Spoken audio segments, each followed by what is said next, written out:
ذوالحجہ کا مہینہ شروع ہونے والا ہے اور اللہ تبارک و تعالی نے اس مبارک مہینے کو کئی حیثیتوں سے دوسرے مہینوں پر ایک ممتاز حیثیت، ممتاز صفت عطا فرمائی۔ یوں تو سارے دن اور ساری راتیں اللہ تبارک و تعالی ہی کی بنائی ہوئی ہیں۔ ہر دن میں سورج نکلتا ہے، شام کو غروب ہوتا ہے، دن ہو جاتا ہے، دن رہتا ہے سارے صبح سے لے کر شام تک، پھر سورج غروب ہونے کے بعد سے رات شروع ہوتی ہے، فجر کے طلوع ہونے تک جاری رہتی ہے۔ دیکھنے میں سارے سال کے دن اور سارے سال کی راتیں ایک ہی جیسی ہیں اور سب اللہ تبارک و تعالی کی بنائی ہوئی ہے، لیکن اللہ تبارک و تعالی ان دنوں اور راتوں میں کچھ کو اس لیے انتخاب فرما لیتے ہیں کہ میرے بندے ان دنوں میں یا ان راتوں میں میری طرف خصوصی طور پر رجوع کریں۔ ہم لوگ اپنے دنیاوی مشاغل میں جو اللہ تعالیٰ نے ہمارے لیے حلال کیے ہوئے ہیں، مثلا روزی کمانے میں، تجارت میں، زراعت میں، ملازمت میں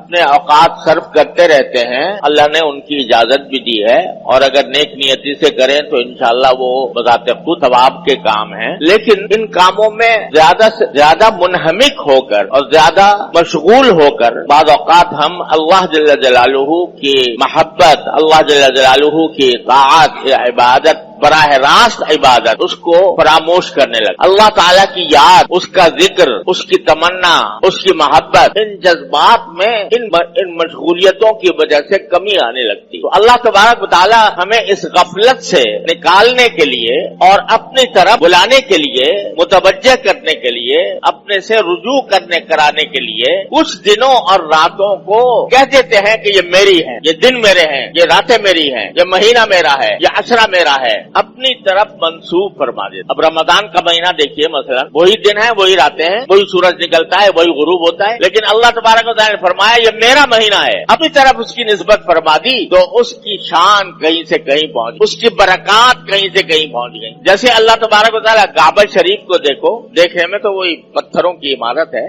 اور عام گھروں کی طرح ہے، بلکہ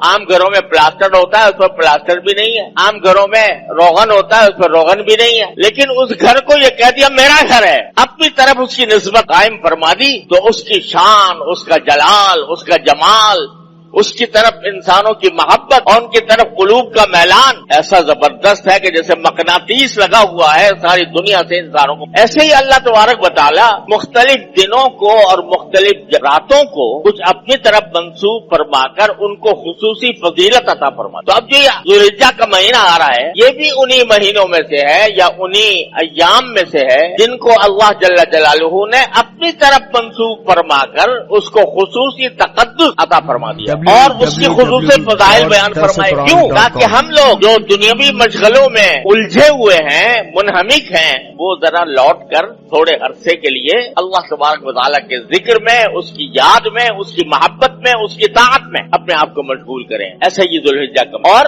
اس مہینے کی ایک خصوصیت یہ ہے کہ اس میں کچھ اللہ تبارک و تعالیٰ نے ایسی عبادتیں مقرر فرمائی ہیں جو صرف انہی دنوں میں انجام دی جا سکتی ہیں، سارے سال نہیں دی جا سکتی۔ مثلا حج جو ہوگا وہ ذوالحجہ میں ہوگا، سارے سال نہیں ہوگا۔ عرفات کا میدان تو آج بھی موجود ہے، جبل رحمت بھی ہے، مینا بھی ہے، لیکن آج اگر کوئی جا کر مینا میں قیام فرمائے یا جا کر عرفات کے میدان میں جبل رحمت پہ کھڑا ہو جائے، کوئی عبادت کی حیثیت سے اس کا کوئی مقام نہیں، جیسے اور میدان ہے ایسے عرفات کا میدان۔ لیکن جب 9 ذوالحجہ آ گئی تو اب اس کا وہاں پر جا کر وقوف کرنا، وہاں پر جا کر ذکر کرنا، وہاں پر جا کر اللہ تبارک و تعالیٰ سے دعائیں کرنا، اس کا مقام کہیں سے کہیں پہنچ گیا کہ جو میرے بیت اللہ کا حج کرے اور اس میں کوئی فحش کام نہ کرے تو واپس ایسے آئے گا جیسے آج ماں کے پیٹ سے پیدا ہوا۔ تو یہ حج ایسی عبادت ہے جو صرف اسی مہینے کے اندر ہو سکتی ہے، سارے مہینوں میں نہیں ہو، کہیں نہیں ہو۔ اسی طرح قربانی کی جو عبادت ہے